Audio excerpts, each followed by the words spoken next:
In the heart of an ancient world where the sun beat down with a fury that cracked the very earth, the savanna stretched out like a canvas of gold and bone. The air was thick, heavy with dust, and the scent of dying grass. It was a land of harsh beauty, painted in shades of fire and ochre, where life clung on by a thread.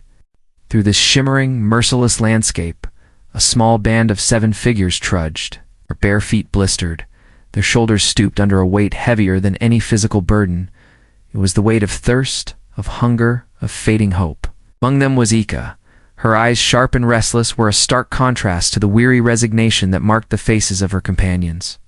She scanned the barren horizon, constantly searching for any sign of life, a glint of berries hidden beneath a thorny bush, the telltale shape of a root beneath the parched soil, or simply a flicker of hope in the endless expanse of dust. Her every movement was deliberate, a testament to a spirit that refused to surrender. Beside her walked Tanu, the tribe's hunter, his hands raw and blistered from countless failed attempts to find game. Clutched a spear that had become more of a walking stick than a weapon. It had tasted nothing but empty air for days, a silent monument to his futility. He was a man defined by his strength, but now that strength was being hollowed out, leaving behind a shell of who he once was. Trailing behind them, a living shadow of the tribe's past, was Kira, the elder. She limped in a profound silence, her steps slow and pained. Her voice, once a source of stories and wisdom, had been worn away by the relentless wind and thirst, reduced to mere whispers that were lost almost as soon as they were spoken. Her presence was a constant, haunting reminder of what they were losing: their history, their traditions, their very essence. This land, their home, had turned against them. The earth had ceased its giving. The great rivers that had once carved life into the plains were now nothing more than winding lines of white salt, ghostly reminders of abundance. The trees, once laden with fruit, stood skeletal and barren, their branches reaching towards the sky like desperate, unanswered prayers. Each step the small group took was a monumental effort, each one slower, more agonizing than the last. Hunger was no longer a fleeting sensation, a pang in the belly. It had become a constant companion, a shadow that clung to their bones, gnawing at them from the inside out, clouded their thoughts, weakened their limbs, and stole the light from their eyes. In a sudden, desperate burst of energy, Tanu spotted a gazelle, a fleeting mirage of life in the desolate landscape.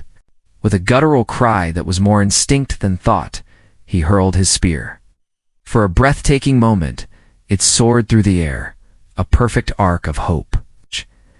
But the gazelle, impossibly swift, vanished into a cloud of dust, and the spear clattered uselessly against the hard ground.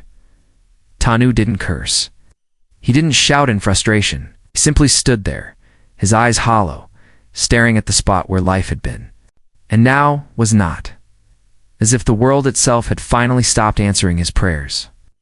The silence that followed was heavier than any scream. That night, they huddled together around a single, flickering ember, the last fragile remnant of their fire. It cast long, dancing shadows that seemed to mock their smallness in the vast, indifferent darkness. The only sound was the weak, whimpering cry of a child, a sound so feeble it was almost more painful than a full-throated wail. It was the sound of a life force guttering out. Ika looked at Tanu, her gaze meeting his across the dying light.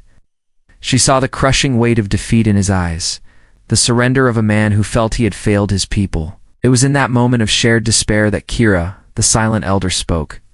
Her voice was a dry rasp, a whisper that seemed to come from the earth itself. "The world," she murmured into the darkness, "feeds only those who dare eat what others fear." Her words hung in the air, cryptic and unsettling. And then, as if summoned by her prophecy, a new scent drifted towards them on the night wind. It was faint at first, then stronger, unmistakable, the stench of death. Driven by a grim curiosity, they followed the smell. Ow. There, just beyond a patch of dry, brittle grass, lay the source. The carcass of a gazelle, perhaps the very one Tanu had missed, lay half-eaten, its flesh torn and exposed, already crawling with flies and other scavengers. The sight was repulsive, a visceral affront to every instinct.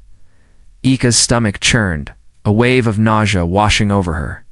But another voice, a primal whisper from the deepest, most desperate part of her, rose louder than her disgust. It was a simple, logical, terrifying thought. If lions can eat what has already died, why can't we? She voiced the thought, her own words sounding alien in the silence. The tribe recoiled. Collective gasp, a shudder of horror.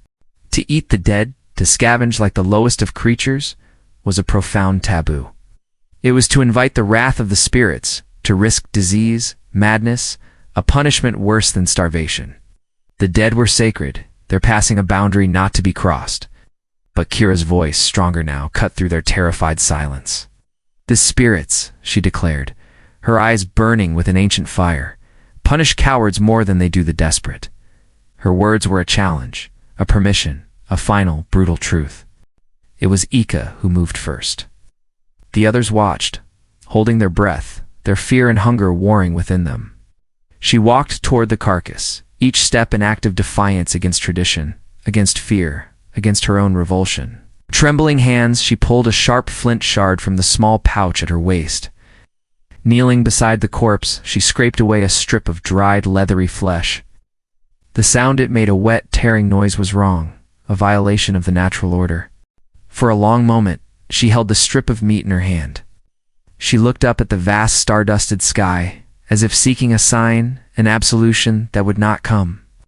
Then, closing her eyes, she placed the meat between her teeth. The taste was an explosion of sensations, rot and salt and blood, and underneath it all, the undeniable, overwhelming taste of life. The others stared, their disbelief slowly giving way to a dawning realization. This was not a choice. This was the only path left. One by one, desperation conquered fear. First Tanu, then the others, moved forward like sleepwalkers.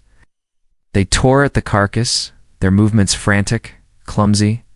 They were trembling, coughing, some even crying as they forced down the foul-tasting sustenance. They were not just eating. They were swallowing survival itself in its rawest, most unforgiving form. The first light of dawn broke pale and gray over the horizon. The fire had long since burned to ash. The sun rose distant and indifferent, offering no warmth.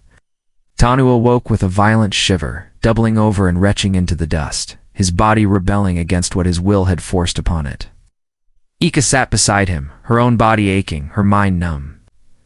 She watched the sun climb higher, its light illuminating the grim reality of their situation.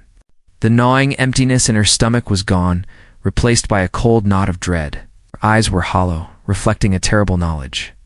What had saved them in the darkness of the night might yet be the very thing that destroyed them in the light of day. Survival was not a choice. It was an experiment in pain.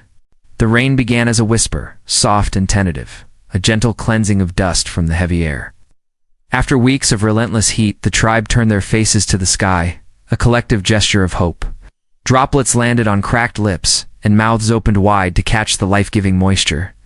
The storm brought with it the scent of revival, but also the smell of decay. The raw perfume of a world renewing itself through rot.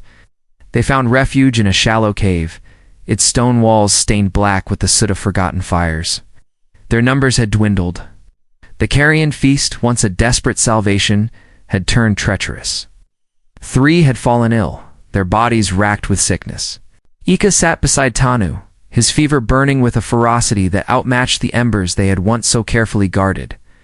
His breath was a ragged, painful rhythm against the storm's low hum. She placed a hand on his chest, her touch a frail anchor in the tempest of his illness, whispering promises that were lost in his delirium.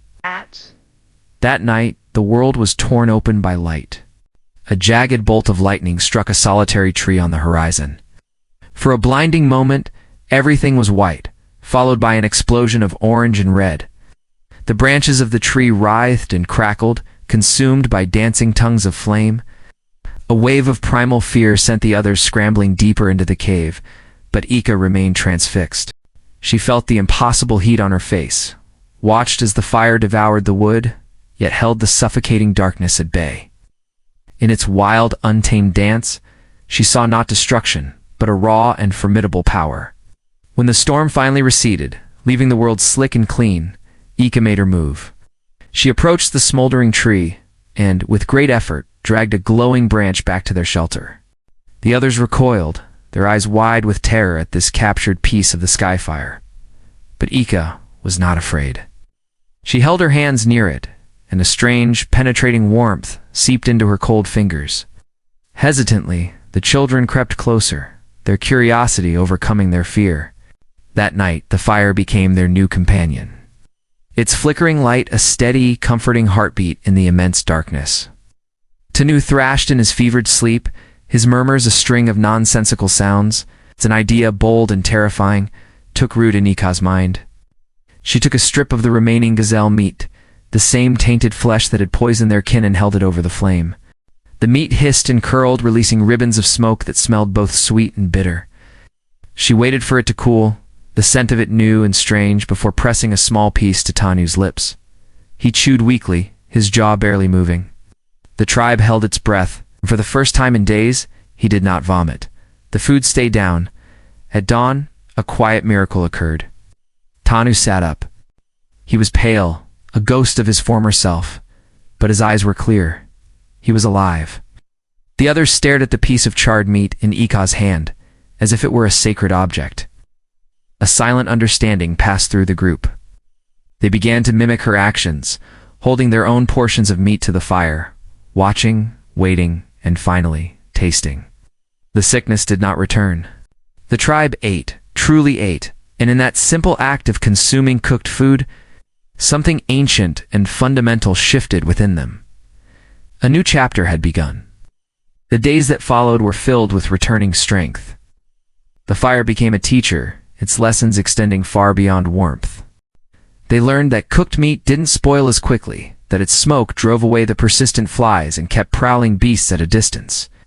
They discovered that by heating the bones, they could crack them open to reach the rich, soft marrow inside. A new kind of light gleamed in their eyes, the light of intelligence, of adaptation. Kira, the elder, observed this transformation with a mixture of pride and a deep, unspoken sorrow. She saw the future taking shape, a world she would not be a part of. One morning, she simply did not wake. Her face was serene in the gentle light of the fire she had initially feared. Before they laid her to rest beneath a cairn of stones, Ika brushed a hand over her cool cheek and whispered a final promise: "The spirits will not punish the brave." That night, the silence in the cave was different. It was not the silence of fear, but of reverence. As the tribe slept, warmed and protected by their tamed flame, Ika dipped her fingers into a pocket of damp, red soil. On the soot-stained wall of the cave, she began to paint. Crude lines formed under her touch, telling a story. The fire, the hulking beasts of the plain, the fallen gazelle. The great storm? It was her story. It was their story. It was humanity's first memory, written in blood and clay. As the firelight flickered across the ancient rock, illuminating the primitive figures, we are reminded of our own beginnings. From desperation came an act of courage. From that courage, a world-changing discovery was made. And from that discovery, the first true spark of humanity was ignited, a flame that continues to burn within us all. Thank you so much for joining us on this journey back in time. If you enjoyed this story, please consider liking the video and subscribing to the channel for more explorations into our shared past. We'll see you next time.